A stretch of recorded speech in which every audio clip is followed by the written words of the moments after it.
اس میں سب سے بڑی علامت یہ ہے حق کو باطل بنا کے پیش کیا جائے گا اور باطل کو حق بنا کر پیش کیا جائے گا. جیسے فلسطین کو بھی دیکھ لیں. فلسطین ایک چھوٹا سا ملک.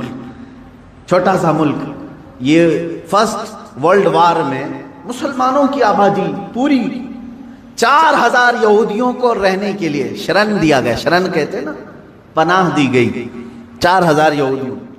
اب یہ ان کی ہجرت شروع ہوئی 4000 سے. فلسطین جانے لگے لاکھوں کی تعداد میں پہنچ گئے.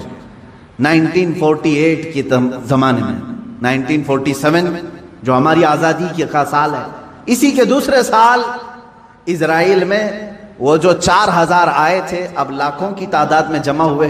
انہوں نے اعلان کر دیا کہ یہ فلسطین نہیں ہے, یہ اسرائیل ہے, یہ ہمارا ملک ہے, ہمارے باپ داداؤں کا ملک ہے, پہلے سے ہم یہیں آباد تھے. اب وہ دنیا کو منانے لگے, اپنی ایمبیسیاں ہر ملک میں کھولنے لگے. کچھ ملک اس وقت نہیں تسلیم کر رہے تھے کہ نہیں تم کنٹری نہیں ہو, تم زبردستی قبضہ کیے ہو.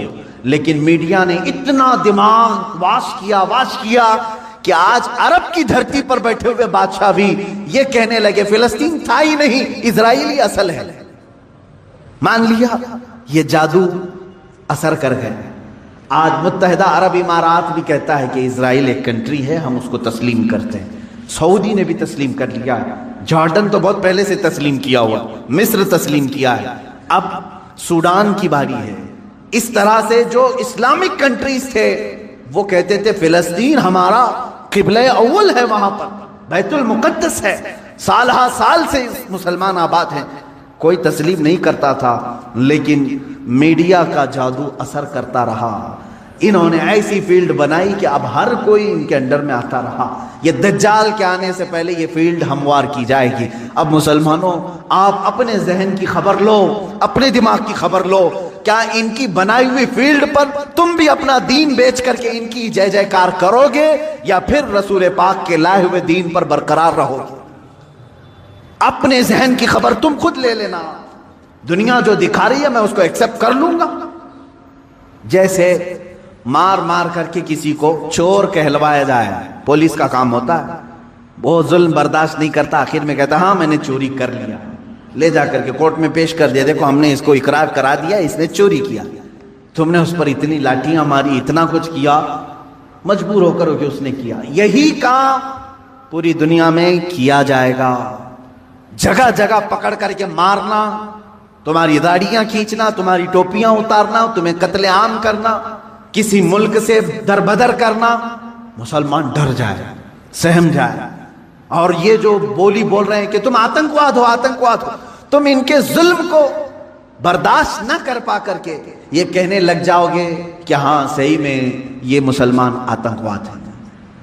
یہاں تک وہ تمہیں لانا چاہتے ہیں, یہاں تک لانا چاہتے ہیں. میرے عزیزو یاد رکھنا, یہ جو ظلم کیے جا رہے ہیں آج پوری دنیا میں, اس سے خطرناک ظلم دجال کے زمانے میں آئے گا. حضور پاک صلی اللہ تعالی علیہ وسلم نے فرمایا آدم علیہ السلام کی پیدائش سے لے کر قیامت تک جتنے فتنے آئے ان میں اگر سب سے بڑا کوئی فتنہ ہے تو وہ دجال کا ظہور ہے. میری امت اس میں بھی مبتلا ہوگی, لیکن ڈرو مت, گھبراؤ مت. دجال کے آنے کے بعد ہم بچیں گے کیسے؟ ایک بات یاد رکھنا, جس کے ساتھ اللہ ہے, رب ذوالجلال کا یقین اس کے دل میں ہے, وہ دجال کیا 100 دجالوں سے بھی بچ جائے گا. اور جو دجال کے فتنوں سے بچ گیا, میرے آقا صلی اللہ علیہ وسلم نے بشارت دی, وہ بغیر حساب کتاب کے جنت میں جائے. سارے فتنے تو دنیا میں اس نے جھیل لی, ساری مصیبتیں جھیل لیا ہے, اللہ رب العزت اسے انعام عطا کرے گا, آپ جنت کے حقدار ہوں گے. اس لیے اپنے ذہن کو, اپنی طبیعت کو ہمیشہ سنبھال کر کے رکھو. میرا دماغ اور میرا ذہن بکنے والا نہیں. اور چاہے یہ ظلم کے پہاڑ ہم پر توڑ دیں, آج ہو رہا ہے, کل ان کی باری تھی آج ہماری باری ہے, یہ ہو سکتا ہے. آج ان کی باری ہے کل ہماری باری ہے, یہ ہو سکتا ہے. ہم اگر اس ظلم کے شکار ہو گئے تو اے میرے سننے والوں کبھی نہ گھبرانا, کبھی نہ گھبرانا.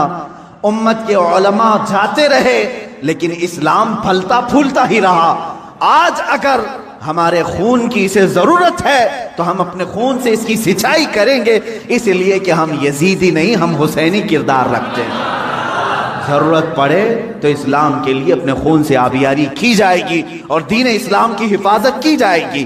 آپ سب اپنے اختلافات کو ختم کرو، ان دجالی نظاموں پر آپ یقین کبھی مت رکھنا۔ گھر میں جاتے ہی ٹی وی آن کرنا، اس نیوز کو دیکھتے ہیں، اس نیوز کو دیکھتے ہیں، اور پھر اس کو کہیں آمنا صدقنا، ہم ایمان لایا، ہم تصدیق کرتے ہیں۔ نہ، آج کے زمانے میں جس نے اس طرح کا یقین کیا، میں سمجھتا ہوں اس نے بہت بڑی گمراہی خرید لی ہے، بہت بڑی گمراہی۔ ہاں، جب قرآن کھولنا تب کہنا آمنا و صدقنا، میں ایمان لاتا ہوں اور اس کی ہر بات پر تصدیق کرتا ہوں۔ اس لیے قرآن نے کہا ہے هو الذی ارسل رسولہ بالہدی ودین الحق لیظہرہ علی الدین کلہ ولو کرہ المشرکون۔ وہ اللہ ہے جس نے اپنے رسول کو ہدایت کے ساتھ بھیجا ہے اور ایک حق دین دے کر کے بھیجا ہے۔ اس لیے بھیجا کہ اس رسول کا دین پوری دنیا میں غالب آ کر رہے گا، پوری دنیا میں غالب آ کر رہے گا انشاءاللہ العزیز۔ وہ دن آئے گا جب ہر گھر پر، ہر پارلیمنٹ پر پرچم اسلام لہرا رہا ہوگا۔ میرے نبی کا، مصطفیٰ کریم صلی اللہ تعالی علیہ وسلم کا نظام بول رہا ہوگا۔ اللہ رب العزت سے ہم یہ دعا کرتے ہیں کہ مولا اگر ہماری قسمت میں وہ دن لکھے ہوں تو ضرور ہمیں ان دنوں تک زندہ رکھ اور ہماری عمر کو اتنی طویل کر کہ ہم کائنات عالم میں پرچم اسلام کو لہراتے ہوئے دیکھ سکیں، ہمارے دلوں کو سکون ہو سکے۔ اے قدیر و جبار خدا، اگر ہم غریبوں کے حصے میں کوئی چیز تو لکھنا رکھا ہے تو بس تیری ذات سے یہ امید رکھتے ہیں، تیرے فضل سے یہ یقین رکھتے ہیں کہ ہمیں امام مہدی کی فوج میں شامل فرما دے، ان کی خلافت میں ہم سب کو شامل فرما دے۔